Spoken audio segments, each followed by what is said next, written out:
A bill going through the state legislature would bring police chases to a halt unless the person being chased is suspected of committing a serious crime. But police say that could have serious effects on public safety. It comes after a flurry of legal trouble in Priceville. You may recall back in September, police officer Gary Chapman chased Archie Hale, suspected of a DUI, into Hartselle.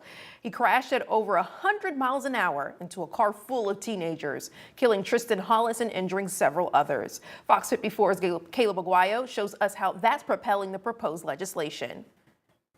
In the wake of the deadly police chase that killed 17-year-old Tristan Hollis at this intersection last year, lawmakers are now working on changes to pursuit policies across the state. A new bill in the state legislature could strictly limit when and where law enforcement can pursue suspects. The bill was introduced on January 13th by State Senator Arthur Orr. It aims to regulate police pursuits, removing a lot of the discretion that individual officers now have. It reads, under existing law enforcement officers may pursue suspects into neighboring jurisdictions and across state lines for certain offenses. This bill would create a standard that state, county, and municipal law enforcement agencies shall follow when developing and implementing vehicular pursuit policies. The bill, titled the Tristan Hollis Memorial Act, would prevent officers from pursuing a chase unless they have probable cause that someone has committed a violent crime from a narrow set of Class A felonies. Those crimes are the ones you see on your screen, including murder, burglary, kidnapping, sexual crimes, domestic violence, arson, robbery, and terrorism. The bill would also allow officers to pursue anyone suspected of an offense that creates an immediate threat to the safety of another person. But according to local police departments, the bill would have a big effect on their ability to do their job. Hartselle Police Chief Alan McDearman tells Fox 54 he would like to see it amended to give officers a little more leeway.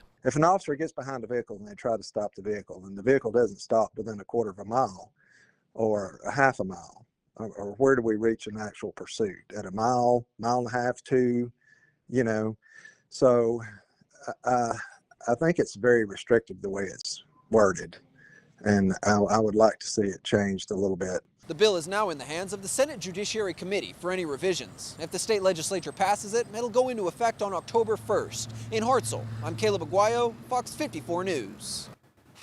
The goal of the legislation is to keep officers from crossing into other jurisdictions, as well as to prevent unnecessary pursuits that end in tragedy, like in the case of Tristan Hollis. You can read more about the bill on fox54.com.